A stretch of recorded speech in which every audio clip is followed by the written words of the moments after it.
Toma o teu lugar nessa noite, Pai. O lugar que é só teu, Pai. O lugar que ninguém pode ocupar, Senhor. Espírito Santo, Tu és o nosso bem maior, Pai. Tu és a razão de nós estarmos aqui Te adorando, Te buscando, Deus. Aleluia.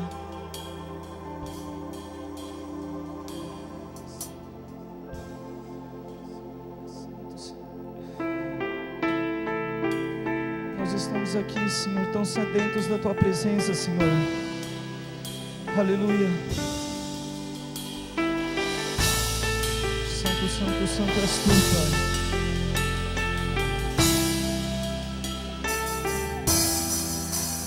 Nós estamos aqui tão sedentos de Ti.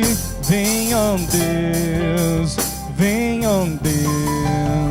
Enche este lugar, meu desejo é sentir Teu poder, Teu poder. Senhor, nós queremos sentir o Teu poder nessa noite, Pai.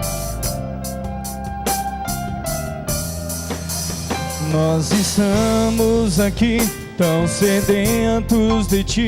Vem, ó Deus, vem, ó Deus. Enche este lugar, meu desejo é sentir Teu poder, Teu poder. Então vem me incendiar meu coração ao Teu altar. Quero ouvir o som dos céus, Sua glória contemplar. Então vem me incendiar meu coração ao Teu altar. Quero ouvir os sons dos céus, Sua glória contemplar.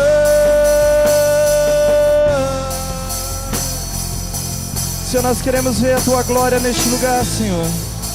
Nós queremos contemplar, Senhor, a Tua presença, a Tua graça, Senhor. Nós queremos sentir o Teu amor incondicional nessa noite, Pai. Nós estamos aqui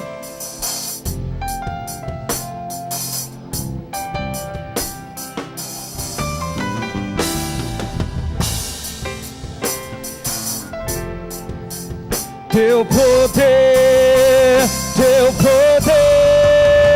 Então vem me incendiar meu coração ao Teu altar.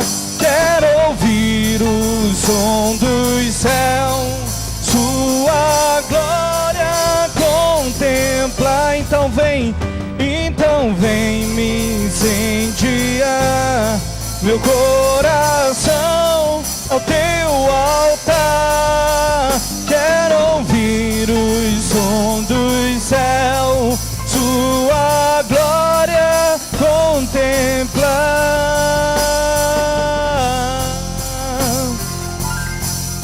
Senhor, nós Te damos honra, Pai. Nós Te damos glória neste lugar, Senhor. Pois nós sabemos, Pai, por tudo que o Senhor tem feito e vai fazer neste lugar, Senhor. E por tudo que Tu és. Só a igreja. Te damos honra.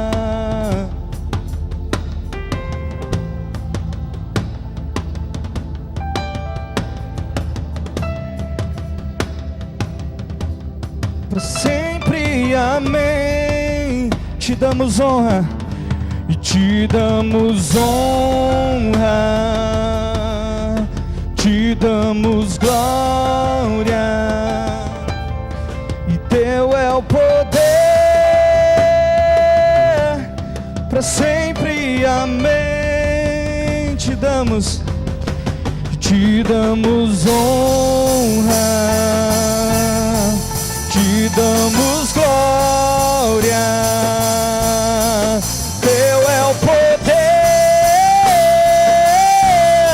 Para sempre, amém. Te damos honra, Te damos glória.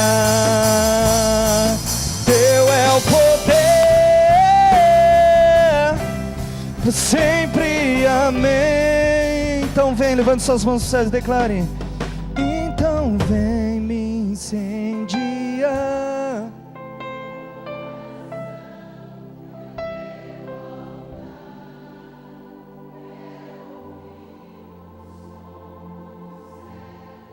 Tua glória. A última vez declaramos: então vem incendiar.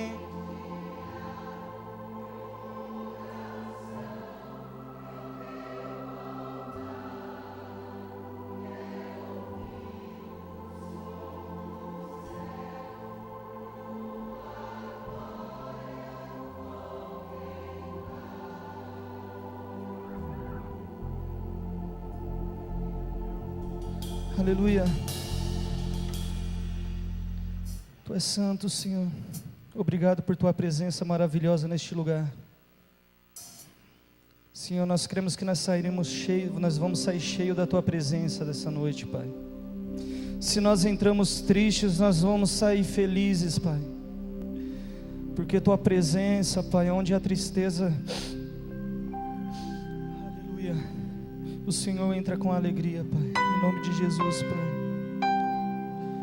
Tu és santo, tu és poderoso, Deus.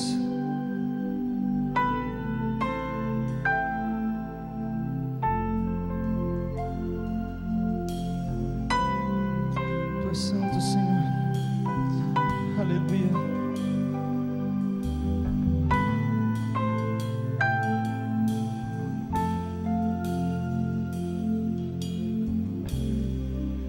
O universo chora, o sol se apagou, ali estava morto o Salvador. Seu corpo lá na cruz, seu sangue derramou, o peso do pecado ele levou.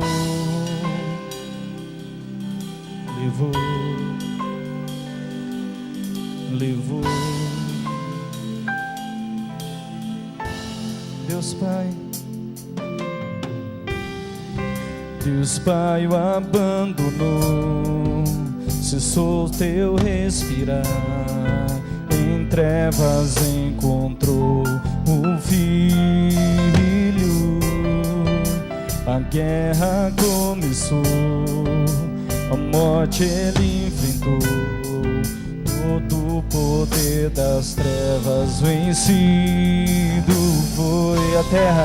A terra estremeceu, sepulcro se abriu, nada vencerá teu grande amor. Ó morte, onde está? O Rei ressuscitou, ele venceu para sempre, para sempre. Exaltado és, para sempre adorado és, para sempre ele vive, ressuscitou para sempre, para sempre exaltado és.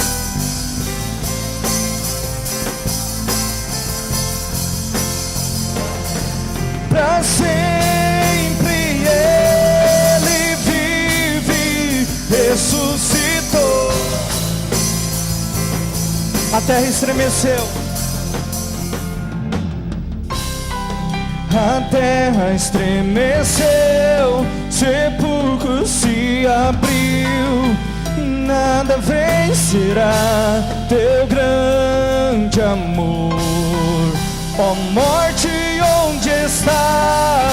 O Rei ressuscitou, ele venceu para sempre, para sempre exaltado és, para sempre adorado és, para sempre ele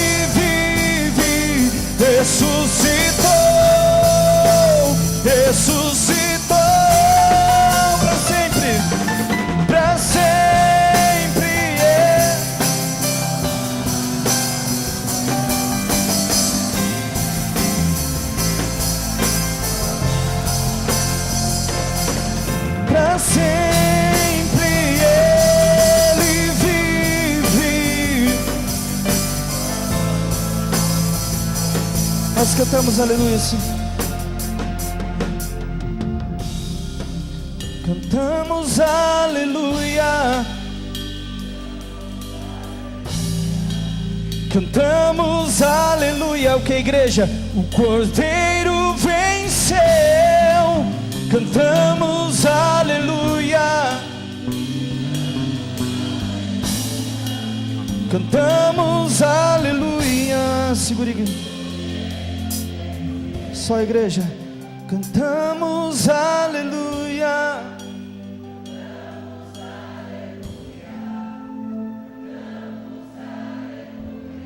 O Cordeiro venceu.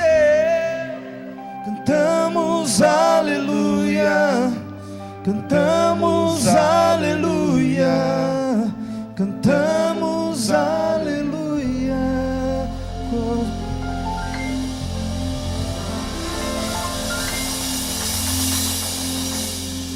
Porque Ele vive, nós podemos nessa noite manifestar nossa fé através da oração. Efésios 3:13. Portanto, vos peço que não desfaleçais nas tribulações por vós, pois nisso está a vossa glória. Se você trouxe nessa noite uma preocupação, uma necessidade, coloque agora diante do Senhor. Você pode dobrar os seus joelhos, se você assim puder, no seu lugar. Clame ao Senhor nesse momento. Não permita que o seu coração se desfaleça por causa das angústias, por causa das preocupações.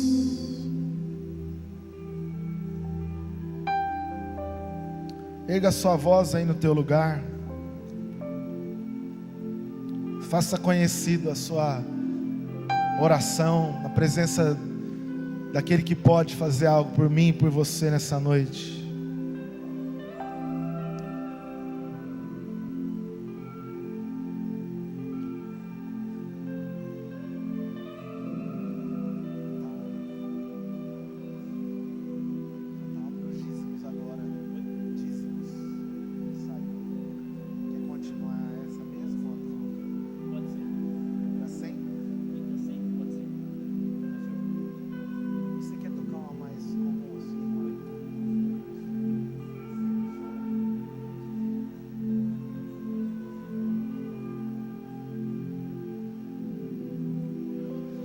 Deus recebe cada oração feita neste lugar. Aquieta os corações preocupados, desfalecidos. Não permita que nenhuma dessas coisas que tem trazido angústia nos tire da tua presença, mas nos leve mais perto de ti.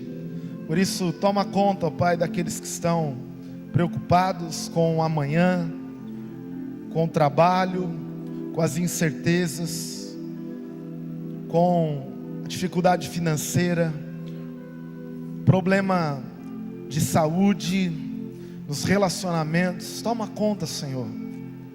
Toma o teu lugar em cada área das nossas vidas e toma o centro, Pai, dos nossos corações. Nós pedimos isso nessa noite, em nome de Jesus. Amém e amém.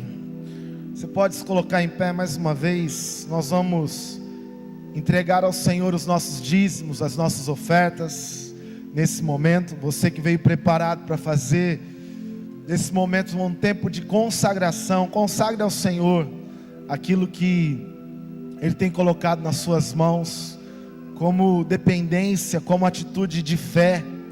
Porque a palavra também diz que há somente um corpo, um só Espírito. Você foi chamado para a esperança da vossa vocação.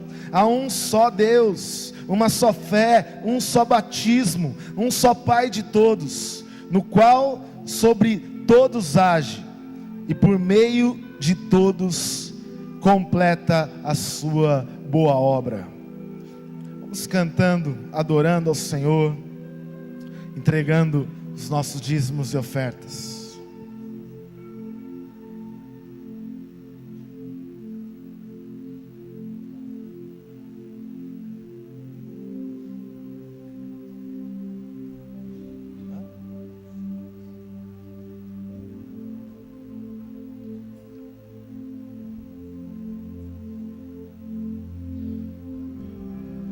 A terra estremeceu, sepulcro se abriu, e nada vencerá teu grande amor. Ó morte, onde estás? O Rei ressuscitou, Ele venceu para sempre, para sempre. Exaltado é, para sempre adorado é, para sempre Ele vive, ressuscitou,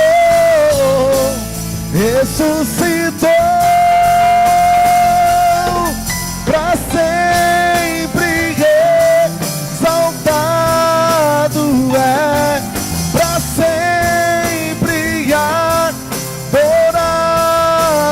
é, para sempre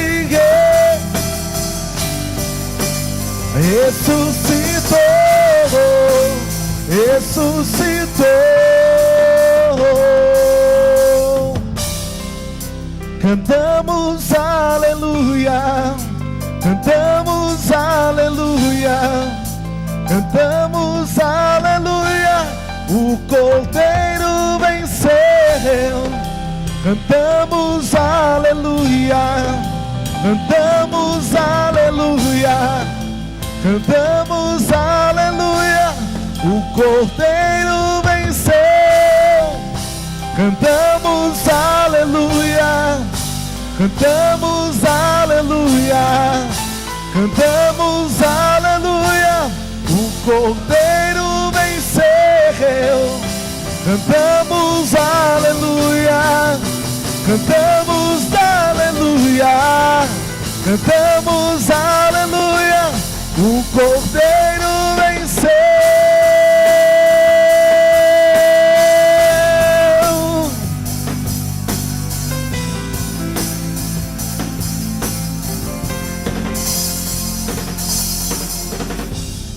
Obrigado pela tua vitória, Jesus. Vitória que nos traz vivemos como mais do que vencedores. Que o Senhor abençoe cada um, ó Pai. Que toda honra, toda glória, toda adoração seja dado a Ti nessa noite. Amém e amém. Você pode se sentar nesse momento. Nós estamos hoje encerrando a série de mensagens Reforma Agora. Que Deus continue abençoando a sua vida através dessa mensagem.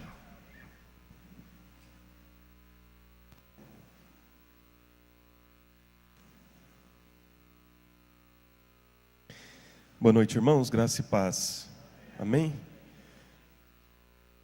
Queria conhecer você que nos visita hoje, você que está conosco pela primeira ou pela segunda vez.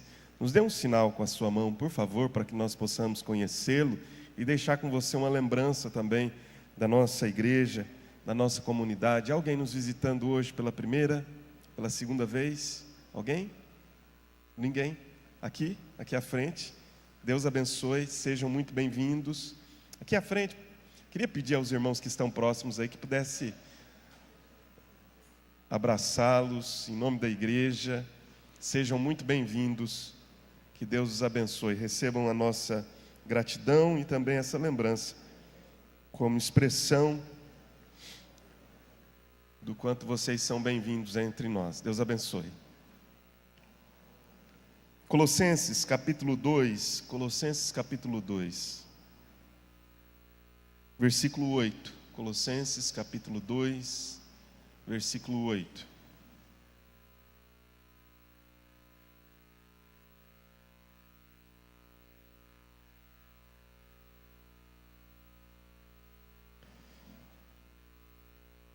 Estamos encerrando hoje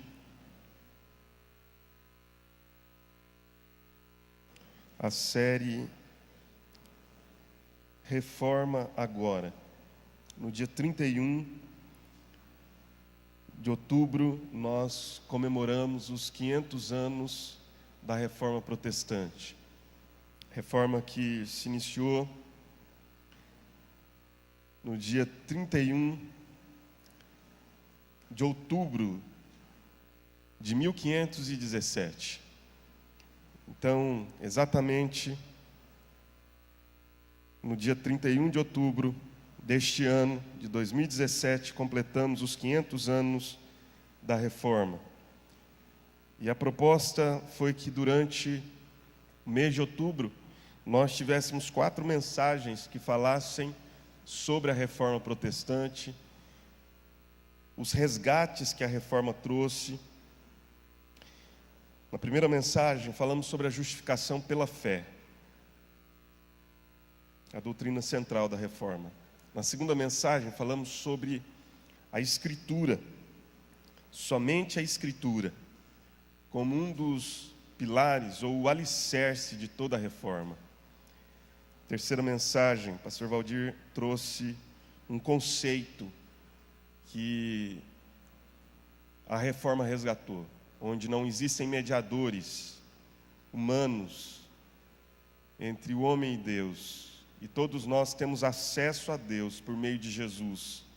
Todos somos sacerdotes, temos acesso a Deus por meio de Jesus, e todos somos chamados a exercer o trabalho sacerdotal. E hoje eu gostaria de encerrar usando esse texto, Colossenses capítulo 2, para trazer mais um dos pilares da Reforma, que é a exclusividade e suficiência de Cristo, somente Cristo. Quando nós pensamos na Reforma Protestante, logo nos vem à mente os 5 solas da Reforma. Eu evito usar a palavra sola porque é latim, 5 solas, mas a gente popularizou e fica usando. Eu prefiro os 5 pilares. Então, mas os 5 pilares da Reforma me parecem ser diferentes daquilo que muitas vezes nós pensamos. É uma reflexão bem pessoal essa. Me parece que a grande necessidade de Lutero era responder a uma pergunta: como o homem pode ser justificado diante de Deus? Como o homem pode ser justo diante de Deus? A resposta que a igreja dava a ele naquela época é que o homem podia se justificar diante de Deus através de atos de indulgência,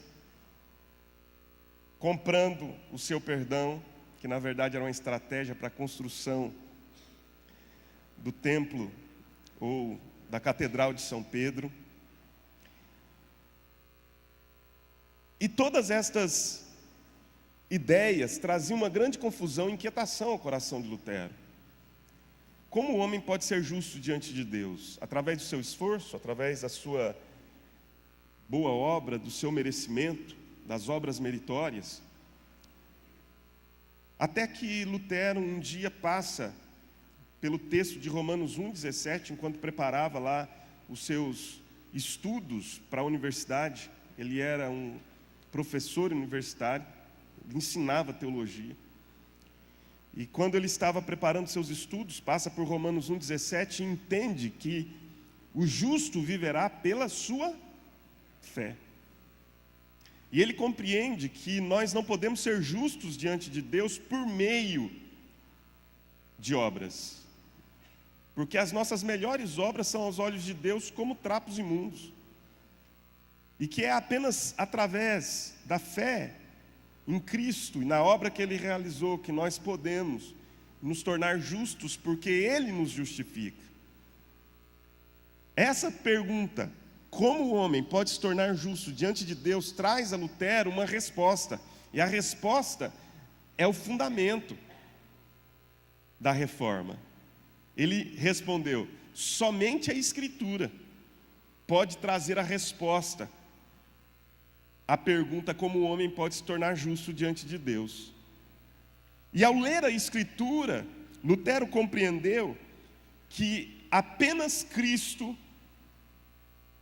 poderia nos salvar, somente a obra de Cristo, por meio da fé, que era um veículo, pela graça, e tudo isso tendo Deus no centro, ou seja, para a glória de Deus.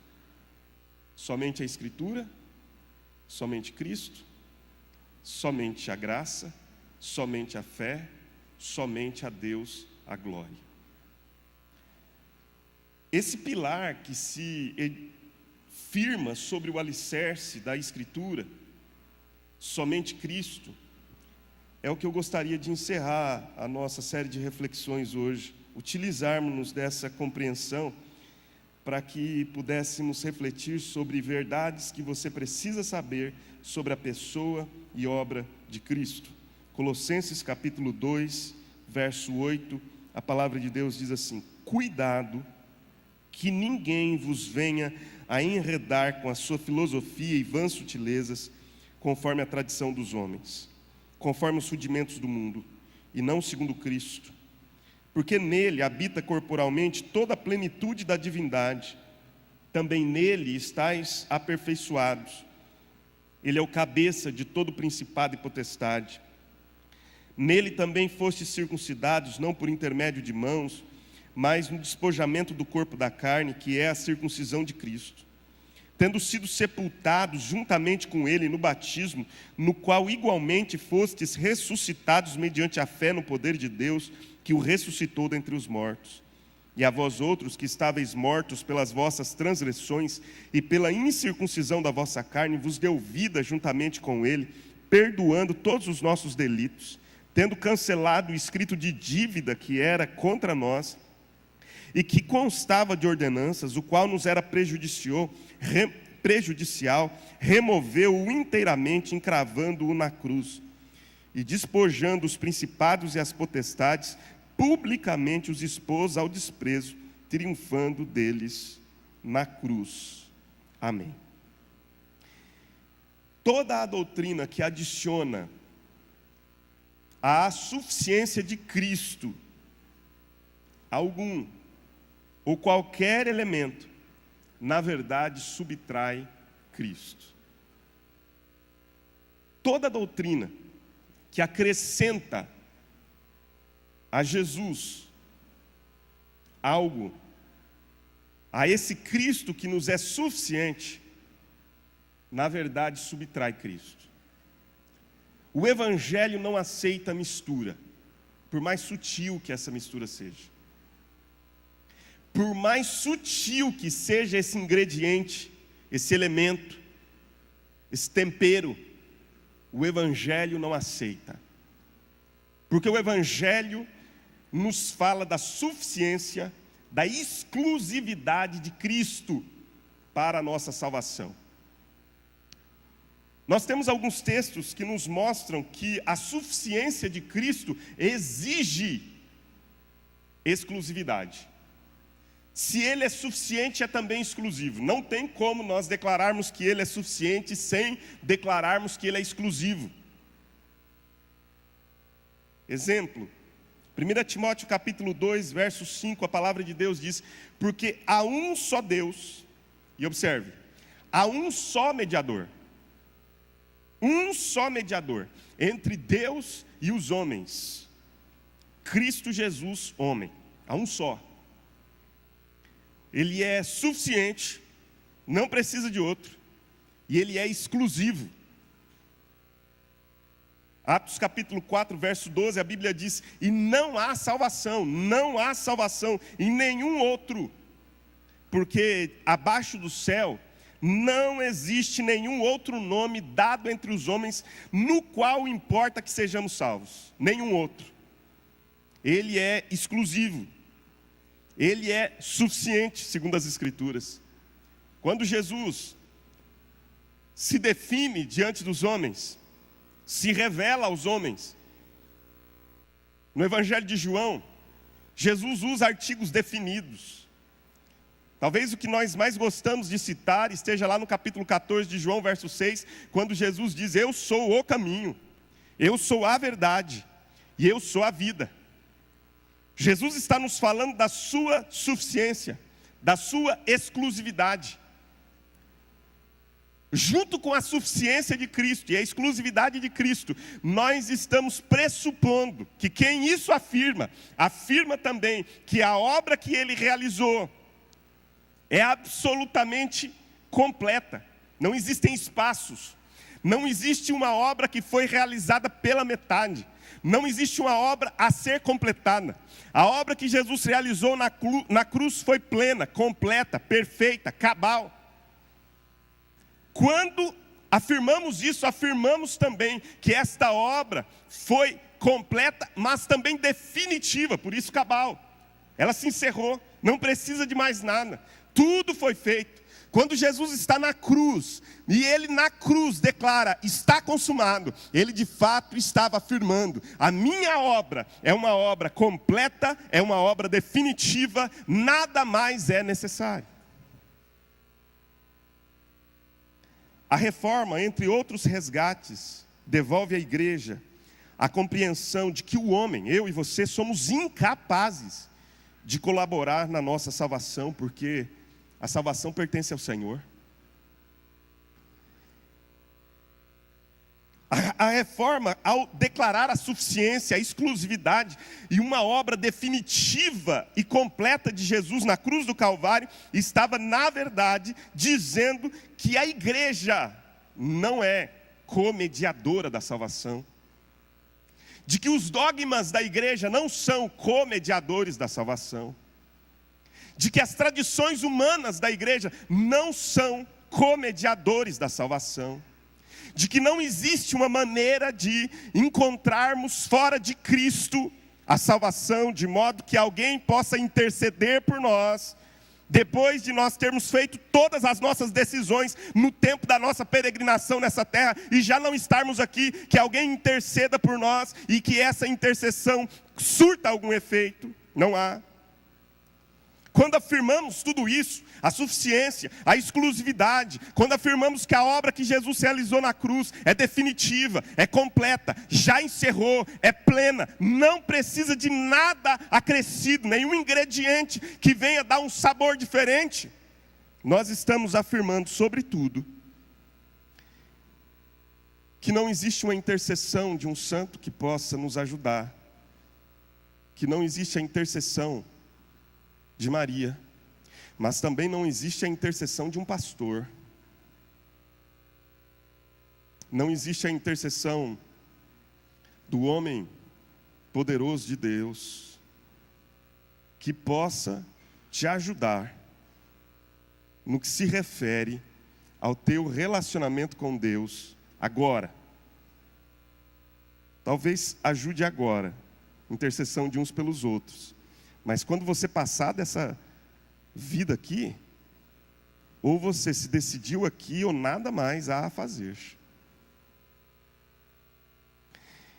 Então eu gostaria que você pudesse observar, nesse texto de Colossenses capítulo 2, algumas ênfases. Porque o texto, primeiro, tem uma recorrência. Observe, por favor, tome a sua Bíblia em Colossenses 2 aí, não perca esse texto de vistas. Uma recorrência de pronomes que, na verdade, falam de Cristo, que remetem a Cristo. O verso 9 diz assim: porquanto nele Jesus, em Cristo, habita toda a plenitude da divindade. É em Cristo. O versículo 10 diz: ele, Cristo, é o cabeça. Ele é o cabeça de todo principado e potestade. O verso 11 diz: nele, Cristo, em Cristo, também vocês foram circuncidados. O verso 12 usa a expressão juntamente com ele, Cristo. O verso de número 13, mais uma vez nos dá essa expressão: vos deu vida juntamente com ele. Ele, Cristo. Esse texto está nos enfatizando a centralidade de Cristo. Cristo e mais nada. Ele é o centro. Mas talvez haja mais uma particularidade aqui importante para nós compreendermos esse texto. Havia ali no vale do rio Lico, porque a cidade de Colossos está exatamente nesse vale, onde outras cidades também haviam sido erguidas. Colossos, Laodiceia e Hierápolis estão todos ou todas nesse vale chamado Vale do Rio Lico. Existe uma heresia que está se formando, ou uma heresia em formação. Nada muito definido ainda, porque nós estamos aqui no 1º século. Mas existe um pessoal que está ali, andando por ali, pregando que você pode ser alguém iniciado no mistério maior. E esses eram chamados de... Esse é o gnosticismo, eram os gnósticos. A palavra gnose é a palavra conhecimento. E eles declaravam que você podia ter um acesso a um conhecimento superior através de uma iniciação, fosse ela talvez através de um transe, de uma experiência mística, não sei, mas que através dessa iniciação você podia ter acesso a um conhecimento superior. Esse conhecimento superior, ele estava atravessado entre os homens e Deus, porque havia entre os homens e Deus um espaço, que era um espaço que precisava ser vencido, onde ficavam os rudimentos do mundo, onde ficavam os espíritos elementares do mundo, que permaneciam ali. E era necessário você ter esse conhecimento, essa iniciação, atravessar para alcançar a plenitude, o conhecimento pleno de Deus. Juntamente ao gnosticismo, havia também a compreensão de que o legalismo judaico era uma maneira de você ter acesso a Deus. Jesus, mas também a circuncisão. Jesus, mas também práticas do cumprimento da dieta judaica, práticas do cumprimento do calendário judaico. Junto com tudo isso, o misticismo, que era culto aos anjos, por exemplo. No capítulo 2, Paulo vai falar sobre esse culto aos anjos. Tudo isso misturado dava um sincretismo religioso, uma salada religiosa que confundia a mente das pessoas. É por isso que Paulo começa o texto que nós estamos estudando dizendo assim: cuidado. Cuidado que ninguém vos venha enredar.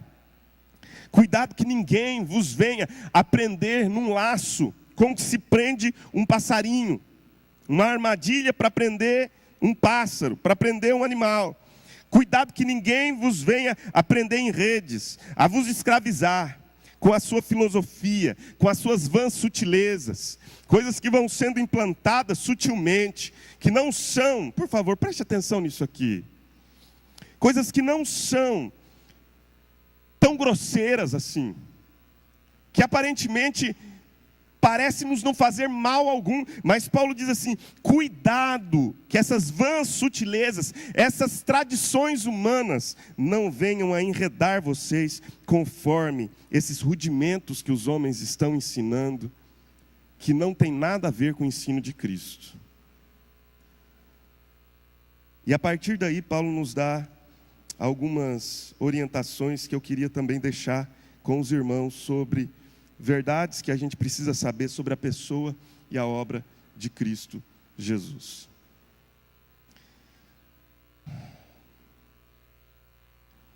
Os versículos 9 e 10, nós temos uma verdade. E a verdade é que você tem Jesus. E isso é tudo que você precisa. O texto diz assim: no qual habita a plenitude da divindade. e a plenitude da divindade que habita em Cristo corporalmente, era uma maneira de Paulo defender o Evangelho, porque o gnosticismo dizia também que tudo aquilo que era matéria era ruim, e se era material era ruim, então Jesus nunca havia se encarnado. Jesus era um fantasma que andava no nosso meio. Porque Jesus, sendo espírito, totalmente espírito, ele não tinha nele nada de corpo. Paulo diz assim, não, está errado. Em Cristo, corporalmente, habitava toda a plenitude da divindade. Ou seja, no corpo de Jesus havia toda a plenitude do que é divino. Ele era 100% homem, mas era também 100% Deus. Ele combatia essa ideia equivocada que dizia que tudo aquilo que era corpóreo, que era material, era ruim, e que a nossa alma estava presa dentro disso, e que isso precisava ser rompido como uma casca, para que a alma se tornasse livre. Ele diz, não, em Cristo, corporalmente, habitava toda a plenitude da divindade. Só que em seguida, Paulo diz assim, nele, vocês estão aperfeiçoados. A palavra plenitude, do verso de número 9, é a mesma palavra, essencialmente a mesma palavra do verso 10, aperfeiçoados. O que o texto está dizendo para nós, irmãos, é o seguinte: Jesus é pleno, Jesus é completo, em Jesus não existe falta de nada. Jesus é inteiro. Jesus é aquele que carrega toda a plenitude. E em seguida Paulo diz assim, se você está nele, você também está pleno. Irmãos, qual que é o nosso problema? O nosso problema é que nós estamos buscando enchimento, estamos buscando plenitude, estamos buscando preenchimento do vazio do nosso coração, fora daquele que é o único que pode verdadeiramente nos deixar cheios. Você busca isso em cisternas que são cisternas vazias, rotas, que não retêm as águas, e esquece de buscar naquele que é a fonte das águas vivas. Se você quer viver pleno, você precisa de Jesus. Por isso a Bíblia diz, Cristo é tudo em todos.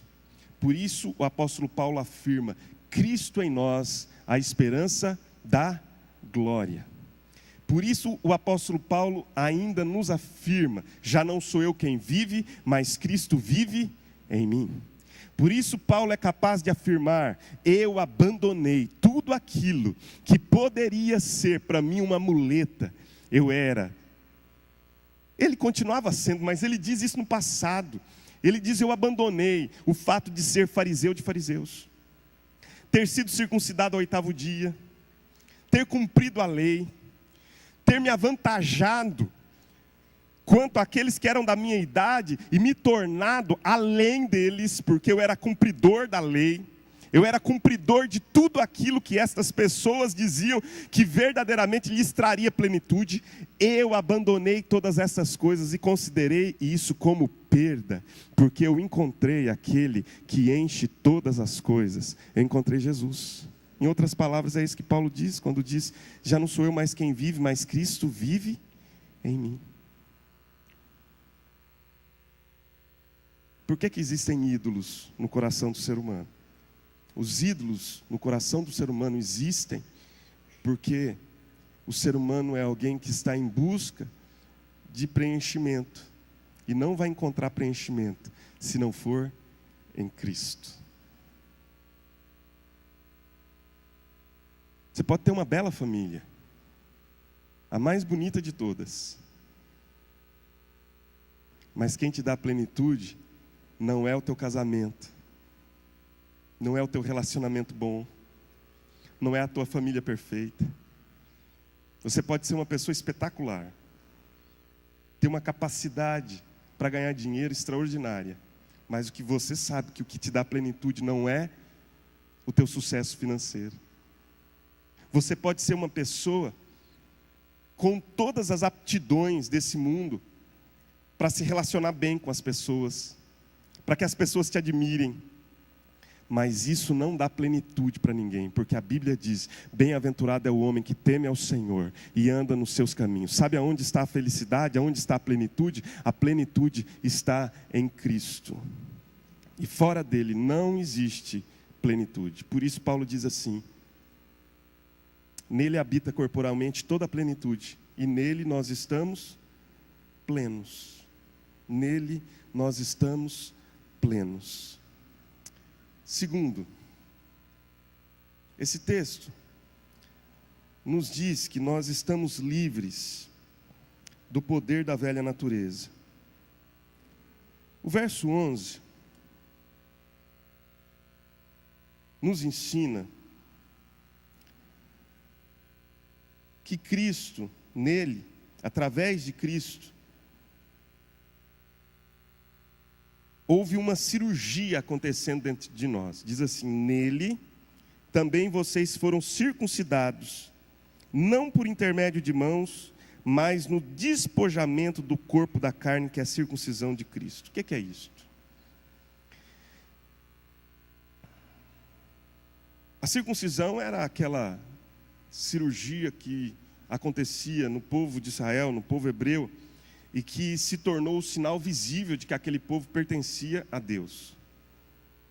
Esse sinal visível foi ao longo do tempo se tornando apenas uma cerimônia vazia, que não produzia nada. Eles circuncidavam o homem, a criança, ao 8º dia, do sexo masculino, era circuncidado. Havia retirada do prepúcio do órgão reprodutor masculino. Mas aí os profetas começam a anunciar: o problema não é esse, o problema é que o coração de vocês não se circuncidou. Aí vem Paulo e diz assim: nele, em Cristo, vocês estão circuncidados. E isso aconteceu através do despojamento da carne. O que Paulo está nos falando aqui? Paulo está falando que em Cristo, uma pessoa que recebeu verdadeiramente Jesus na sua vida, tem agora um novo coração, passou por uma cirurgia, e essa cirurgia não é uma cirurgia humana, realizada por mãos humanas, mas é uma cirurgia realizada pelas mãos de Cristo, que não acontece apenas no homem, mas acontece em todo homem ou mulher que passa a crer em Cristo, e que acontece agora no nosso coração, e Ele tira o nosso coração de pedra e coloca no lugar um coração de carne.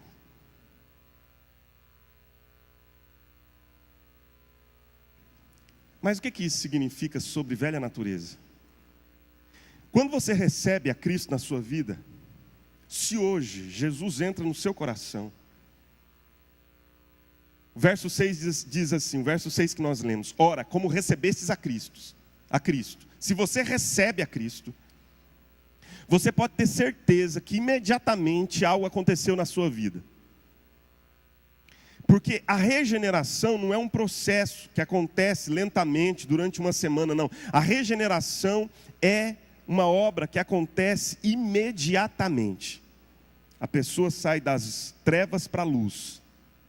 A pessoa sai da morte para a vida, imediatamente. Eu recebi Jesus, eu saí da morte para a vida. Sabe o que acontece nesse exato momento? Havia sobre a minha vida e a sua vida, antes de Cristo, uma condenação. E a condenação é que o salário do pecado é a morte. Essa condenação está sobre todo aquele que não tem Jesus. Só que aí você recebeu Jesus. Imediatamente, dona Neuza, a Bíblia diz que essa condenação é retirada de sobre você. De modo que aquele que está em Cristo, nenhuma condenação há para ele. Nenhuma. Imediatamente. Não existe processo na regeneração. Nós saímos das trevas e vamos para a luz. Acendeu a luz. Está nas trevas, de repente, acendeu a luz. Tudo ficou claro. Isso é regeneração. É mudança de vida. É sair da morte para a vida. É não entrar em juízo mais. Não tem mais juízo. A pena do pecado é a morte. Uma vez que essa pena é retirada de sobre você, você tem agora a vida. E acabou. Acabou. Só que você e eu sabemos, pela nossa experiência, que embora nós tenhamos a vida em Cristo, nós ainda continuamos sendo pecadores. E o pecado continua nos assediando. Sim ou não? Todos nós somos assediados pelo pecado. Todos nós sabemos disso. Nenhum de nós fomos livres de pecar.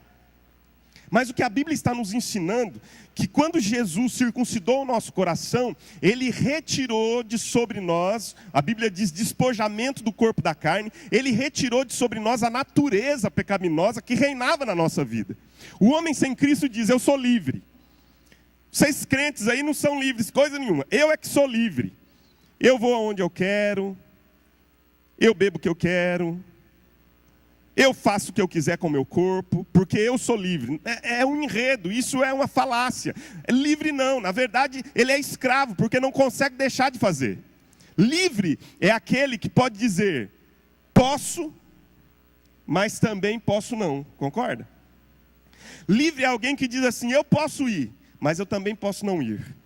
O cara que é escravo, ele diz, eu não posso deixar de ir, eu tenho que ir. Porque quem comanda a vida dele é a sua vontade, a sua paixão, a sua carne, os seus desejos, a sua velha natureza. Mas quando Jesus entra na nossa história, Ele muda o nosso coração. Isso acontece imediatamente? Não. O poder do pecado é retirado de sobre nós de maneira gradual, paulatina. É retirado de sobre nós como a luz da aurora que vai brilhando mais e mais até ser dia perfeito. Então hoje, você vem, recebe um ensino da palavra, recebe algo que fala ao seu coração, muda a sua vida. Isso começa a criar um valor novo na sua vida, e você diz, olha, eu preciso praticar isso. E aquilo começa a te incomodar. E a obra de Jesus, do Espírito Santo, começa a crescer no seu coração. E a sua vida começa a ter sentido diferente daquele que era antes. A vereda do justo vai brilhando um pouquinho mais, mais e mais, até ser dia perfeito. A minha oração é que Deus tenha paciência comigo. Porque eu estou em caminho. Eu não terminei a caminhada. Estou no caminho ainda, João. Deus precisa ter paciência comigo. Se eu fosse dizer tudo aqui que eu tenho vontade, irmãos, coisas assim, eu sou uma pessoa, posso confessar? Queria que algumas pessoas saíssem daqui, mas já que eu comecei, agora eu vou. Eu sou uma pessoa que precisa aprender a lidar exatamente com aquilo que eu peço para mim, que o Senhor tenha paciência comigo. Eu sou muito impaciente.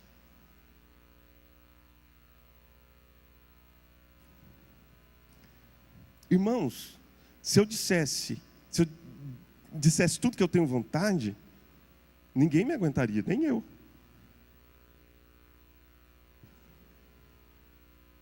E aí Jesus vai tratando o meu coração, vai modificando a minha mente, vai me ensinando outras coisas, e talvez com você seja em outra área, mas nós vamos sendo moldados. Mas o poder da velha natureza não mais nos domina. De agora em diante, quem declara se você vai ou não fazer, não é mais o pecado. Eu tenho uma parceria com Deus, parceria essa que nem sempre funciona. Porque Ele me livrou, e agora Ele diz assim, você tem responsabilidade sobre o seu corpo, você tem responsabilidade sobre a sua liberdade, você é que sabe se você permanece livre ou volta a jugo de escravidão, é você quem sabe.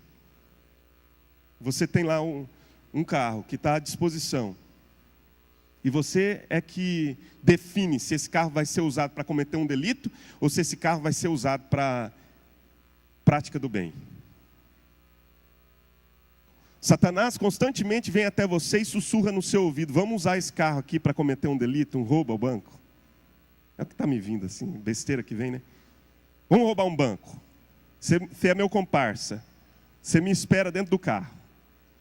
Aí o vagabundo safado de Satanás fica lançando essas ideias, e aí você diz assim: não, o carro é meu. O cara, ou a pessoa que não tem Jesus, ele não tem como dizer que o carro é dele, porque o carro não é dele, o carro é de Satanás, e ele está a serviço da velha natureza. Só mais um para a gente encerrar.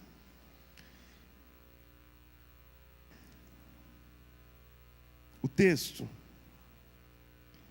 diz ainda, versículos de número 12 e 13, que nós fomos sepultados juntamente com Ele. O versículo 13 diz que Ele nos deu vida juntamente com Ele. Sempre que nós falamos da obra de Jesus, nós falamos da obra de Jesus a partir da nossa compreensão de que Jesus nos substituiu na cruz. Isso é uma verdade. Jesus nos substituiu na cruz. É a doutrina da substituição. Isso não é. É uma verdade absoluta. O que Jesus fez na cruz foi substituir cada um de nós naquela cruz. Verdade. Mas o que nós esquecemos é que Paulo não apenas trata da doutrina da substituição, mas ele trata várias vezes da doutrina da identificação. Eu me identifico com Cristo. Aqui Paulo está falando que nós estamos juntamente com Ele, ou seja, há uma identificação entre nós e Cristo. É juntamente com Ele. Uma coisa é o que Cristo fez por nós na cruz, outra coisa é aquilo que Cristo está fazendo em nós. E nós estamos fazendo com Ele. Uma coisa é a substituição, outra coisa é a identificação. Paulo está nos identificando com Cristo aqui. E ele diz que nós fomos sepultados juntamente com Ele no batismo. E que Ele nos deu vida juntamente com Ele. Nós fomos sepultados juntos com Cristo, mas nós também fomos ressuscitados junto com Cristo. Observe, por exemplo, em Efésios capítulo 1. Lá em Efésios capítulo 1, a palavra de Deus nos diz que Cristo está assentado nas regiões celestiais. Aí no capítulo 2, verso 6, ele diz assim: e vocês, juntamente com Ele, estão assentados nas regiões celestiais. Ou seja, nós nos identificamos com Cristo. Qual é a nossa identidade? A nossa identidade é de que nós nos tornamos coparticipantes da natureza divina. Assim, se alguém está em Cristo, é nova criatura, as coisas antigas já passaram, e eis que tudo se fez novo. Queria que você ficasse de pé para nós orarmos.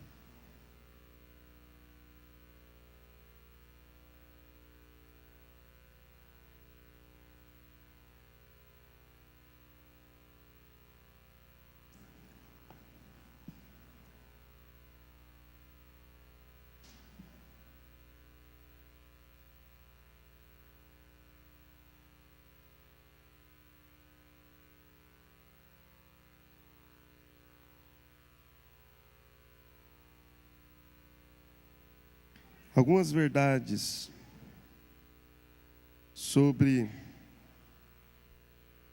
a pessoa e a obra de Cristo.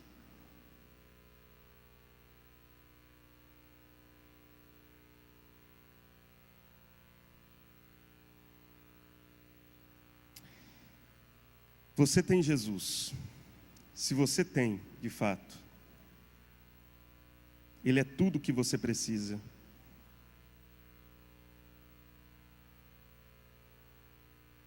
E você pode abandonar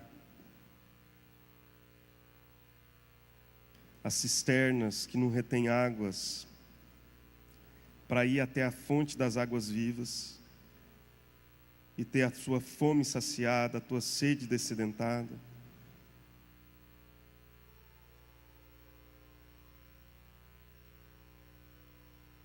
O vazio da falta de propósito, da falta de sentido para a vida, é resolvida em Jesus.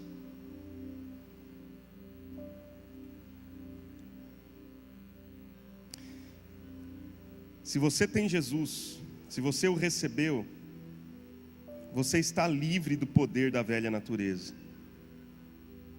Você tem uma responsabilidade. Você é corresponsável, porque Ele te livra desse poder.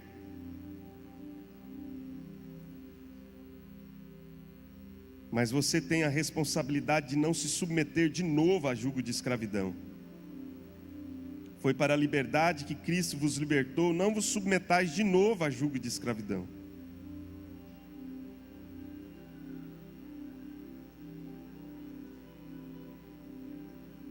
Se você tem Jesus,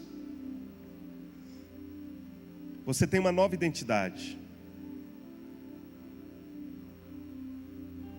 Você não é mais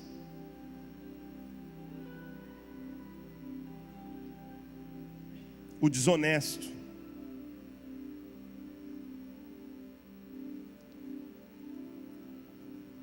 Que todo mundo dizia a teu respeito. Você não é mais um mentiroso. O estigma que ficou sobre a sua vida. Olha lá o mentiroso. Você não é mais o adúltero. Se você tem Jesus, você não é mais o perverso. Se você tem Jesus, e se Ele verdadeiramente entrou em seu coração, e se você está nele, radicado, edificado, confirmado na fé, instruído em Jesus, você não é mais aquilo que você foi, porque você tem agora uma nova identidade. Você se torna herdeiro de Deus e co-herdeiro com Cristo. Você se torna príncipe em Israel. Você é tirado da lama do pecado, da falta de valores, da imoralidade, da corrupção, da impureza. E você, por causa de Jesus, porque você foi sepultado juntamente com Ele, ressuscita juntamente com Ele, e você é assentado junto com Cristo nas regiões celestiais. Você deixa de ser o homem e a mulher podre, porque é isso que o pecado nos faz. Ele nos apodrece, nos corrompe, e você se torna príncipe no meio do povo de Deus.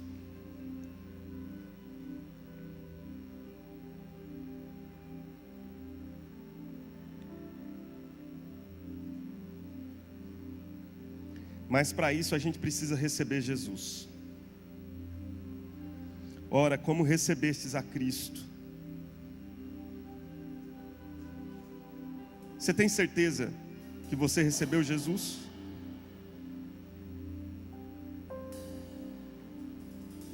Que Ele entrou no seu coração? Que Ele fez uma cirurgia e tirou o coração de pedra e te deu um coração de carne? Tem convicção disso?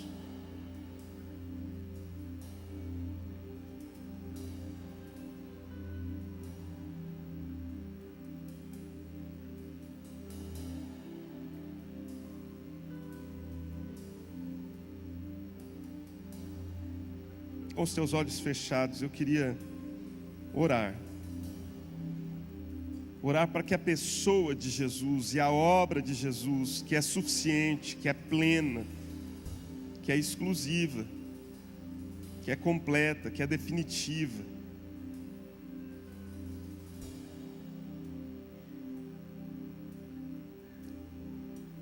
possa agir, possa trabalhar em você.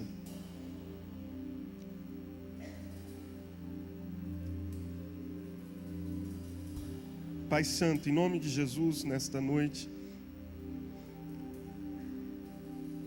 eu oro pedindo ao Senhor, ó Deus, que venha sobre nós, que venha sobre nós, que venha sobre nós, E que o Senhor, ó Deus, cumpra a tua obra no coração deste povo que se reúne aqui na tua doce presença.